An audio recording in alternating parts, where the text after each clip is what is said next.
Welcome sa Cloud B Movie Recap. Ang pelikulang ikukwento natin ngayon ay ang Bunny Bears, Time Twist. Halina't simulan natin.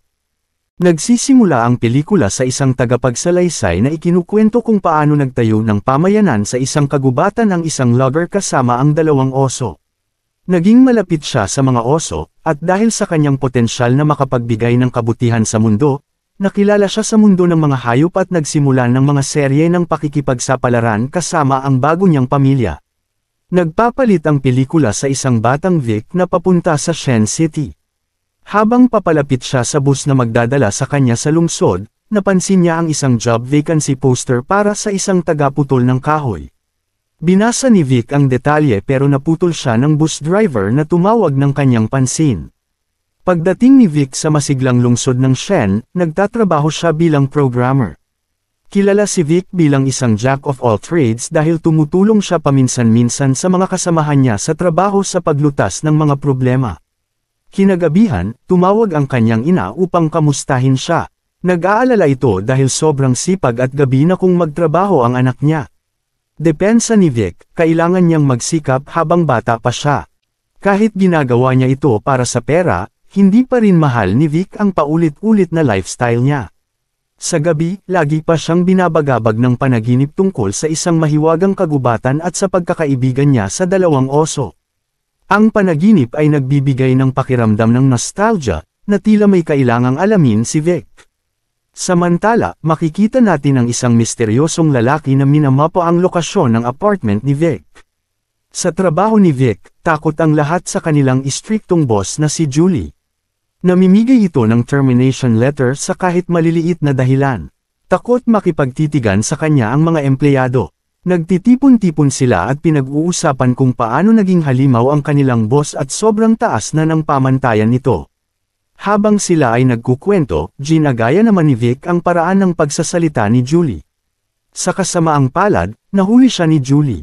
Pero imbis na pagalitan siya, pinapakiusapan siya nito na mag-empake dahil pupunta sila sa isang bagong kliyente. Nagtataka si Vic kung totoo ba ito. Pumunta sila sa Pine Tree Mountains. Habang tanaw ni Vic ang lungsod, bumalik sa alaala niya ang mga panaginip niya. Binalaan siya ni Julie na huwag sirain ang deal, kundi siguradong mapaparusahan siya. Ngunit kung magtagumpay siya, may gantimpala. Nangakong hindi siya bibigwin ni Vic. Pagdating nila sa bahay ng kliyente, nagulat si Vic sa dami ng manok sa bakuran. Nakipagkita si Julie kay Ginoong Maguire na may kakaibang approach na taliwas sa kanyang personalidad. Sa kabila ng magiliw na bati ni Julie, tila kay Vic lang interesado si Mr. Maguire. Pinapasok sila sa apartment. Nagtataka si Julie kung paano nalaman ni Maguire ang pangalan ni Vic. Nagulat din si Vic dahil ngayon lang sila nagkita. Dumating si Sonny, ang assistant ni Maguire, at inalok sila ng tsaa. Kahit kadiri ang itsura, napilitan silang inumin para hindi masaktan si Sonny at mawalan ng kliyente. Pagbalik ni Mr. Maguire, tinanggihan niya ang regalo ni Julie at agad tinungo si Vic upang dalhin sa VIP room. Naiinis si Julie sa naging traitor sa kanya. Habang nag-iisip kung ano ang nangyayari sa loob, tinanong niya si Sonny pero binigyan lang siya nito ng isa pang nakakadiring pagkain. Sa loob, inilagay ni Mr. Maguire si Vic sa harap ng time machine, kung saan nakita niya ang iba't ibang bersyon ng sarili sa iba't ibang timeline. Dinala siya pabalik sa araw na una silang nagkita. Isang araw, habang papasok sa trabaho si Vic, biglang bumagsak si Maguire mula sa langit sa kanyang kotse. Sa takot, tinangkang tumawag ng tulong si Vic pero hinawakan siya ni Maguire at sinabing gutom siya. Pumunta sila upang kumain ng beef noodles. Nanghingi pa si Maguire ng dagdag habang si Vic ay nag-aalala sa gastos. Inilahad ni Vic ang kanyang mga hinaing sa buhay, kung paano naging matagumpay ang lahat ng kaibigan niya habang siya'y nanatiling stuck. Iminungkahi ni Maguire na kaya niyang baguhin ang buong buhay ni Vic. Habang pinapanood ni Vic ang mga timeline, naalala niya ang lahat. Samantala, humiling si Maguire kay Sonny na dalhin ang lumang memory bar ni Vic. Sinamantala ito ni Julie upang silipin ang VIP room, ngunit aksidenteng napunta siya sa time lab. Sinusubukang ayusin ni Maguire ang timeline ni Vic, ngunit hindi niya nabura ng buo ang nakaraan kaya binubura niya ito muli, kasama ang mga kaibigang sina Brer at Bramble. Napuno ng guilt si Vic at nakiusap na huwag burahin ang kanyang mga kaibigan. Nang hindi siya pakinggan, sinuntok niya si Maguire. Nakita ito ni Julie at sa takot na mawalan ng kliyente, hinabol niya si Vic na tumalon sa time portal. Sumunod si Julie, at si Sonny rin. Napunta sila sa isang alternate reality. Sinabi ni Sonny na kailangan nilang umalis bago mawala ang portal pero huli na. Nakita ni Vic sina Briar at Bramble na napapalibutan ng mga lobo kaya nilabanan niya ang mga ito.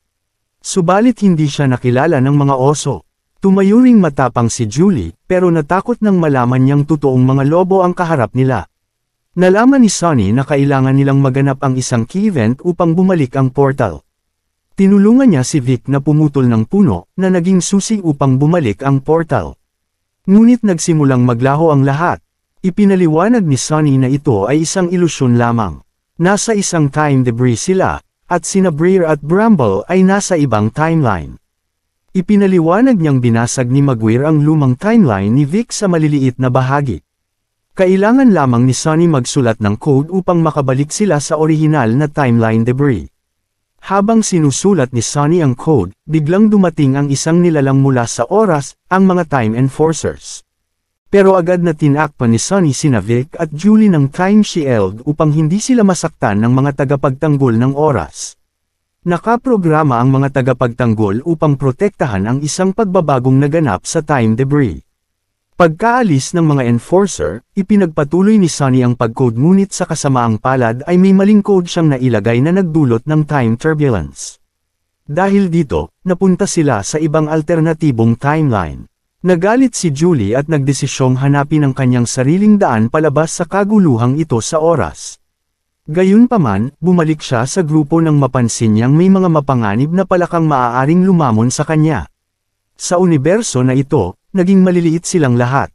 Napagtanto ni Sonny na ang mahalagang kaganapan ay maaaring ang pagkahanap ni Vic, Briar, at Bumble ng isang flashlight.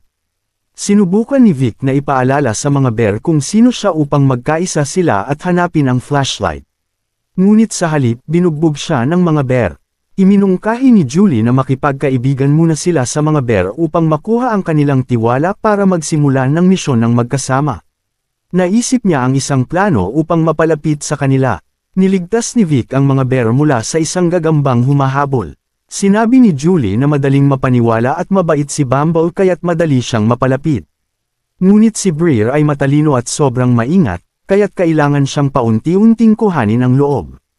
Sa unang hakbang, gumawa sila ng bagong plano, lalapitan ni Vic ang mga bear na kunwaring pagod at nauuhaw upang mag-alok ng tubig.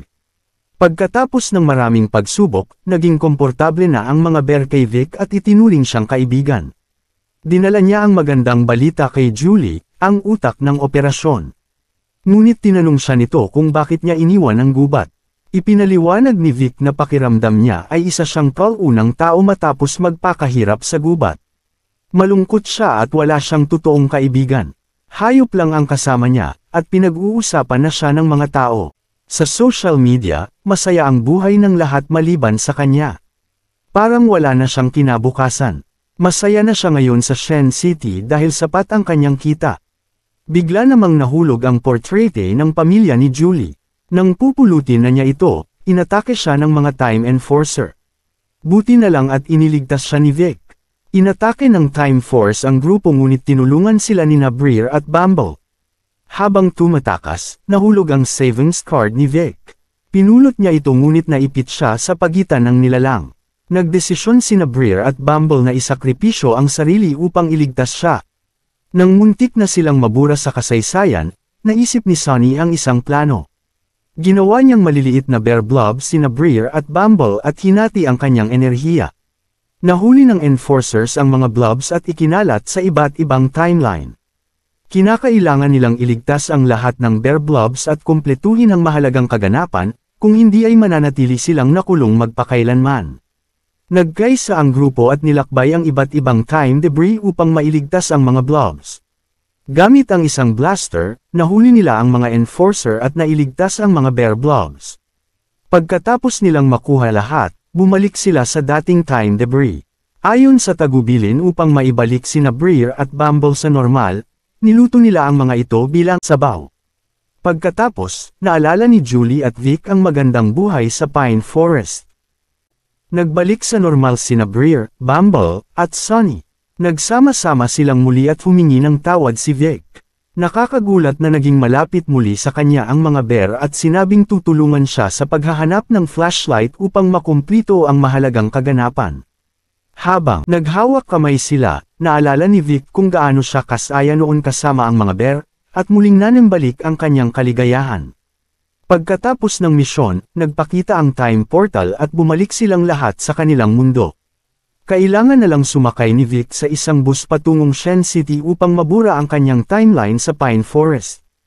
Napansin ito ni Julie at pinayuhan siyang mag-isip muna, ngunit nanatili sa kanyang pasya si Vic at pumasok sa portal bus. Bumalik siya sa kanyang dating boring at paulit-ulit na buhay bilang programmer sa opisina. Bagamat ito ang pinangarap niyang buhay, may kulang pa rin sa kanya. Sa araw ng kanyang promosyon, nakakita siya ng ilusyon ni Bumble at napagtantong miss na miss niya ang kanyang mga kaibigang bear. Napansin ito ni Julie at kinausap siya. Kahit sapat ang kinikita ni Vic, pakiramdam niya ay kulang pa rin ang kanyang layunin. Ikinwento ni Julie ang kanyang buhay, lumaki siya sa isang liblib na lugar kasama ang ama. Inalagaan siya nito ng maayos at sinigurong hindi siya malungkot. Nang lumaki siya, lumuwas siya sa Shen City para maghanap ng mas magandang buhay. Pero nasayang ang kanyang oras sa trabaho at bihira niyang makontak ang ama. Isang araw, nakatanggap siya ng balita na pumanaw na ito. Labis itong nakaapekto sa kanya dahil wala siya roon para sa ama. Ipinaalala niya kay Vic na ang tagumpay ay hindi lamang tungkol sa pagsusumikap kundi sa pag-alam kung ano talaga ang mahalaga sa buhay. Umuwi si Vic na nag-iisip, habang iginuguhit ang isang larawan nila kasama ang mga bear. Biglang may kumatok. Sina Julie at Sunny iyon.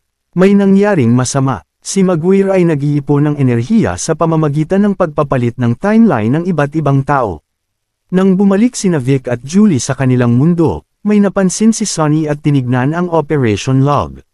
Sa pagbabalik nila, sinamantala ni Maguire ang pagkakataon upang akitin ang isang time gobbler, isang halimaw na kayang lamunin ang buong timeline. Layunin ni Maguire gamitin ito para makakuha ng walang hanggang enerhiya. Tinawag ni Sunny ang grupo para pigilan siya. Naitambang nila si Maguire at tinali. Upang talunin ang time gobbler, kailangang i-restart ni Vic ang kanyang dating timeline. Pumunta sila sa time lab at hinarap ang time gobbler, isang nilalang nakahawig ni Vic sapagkat ito'y galing sa timeline niya. Napagtanto ni Vic na kailangan niyang talunin ang time gobbler upang iligtas ang kanyang mga kaibigan at ang realidad. Habang hinahanap ang golden orb na kayang talunin ito, inatake sila ng mga tauhan ng gobbler. Ngunit dumating si Maguire na puno ng enerhiya at tinalo ang mga tauhan. May sarili siyang plano ngunit nabigo siya sapagkat napakalakas ng time gobbler. Nagpasimula ito ng lindol at tumawag ng hukbo upang sirain ang grupo. Nakuha ni Vic ang golden orb ngunit walang nangyari. Sa gitna ng laban, dumating sina Briar at Bumble mula sa ibang timeline, dinala sila ng orb. Kasama ang iba pang kakampi mula sa iba't ibang timeline, bumuo sila ng hukbo. Nagsimula ang isang epikong labanan. Matindi ang lakas ng time gobbler ngunit sa huli, nalabanan ito ni Vic at ng kanyang mga kaibigan.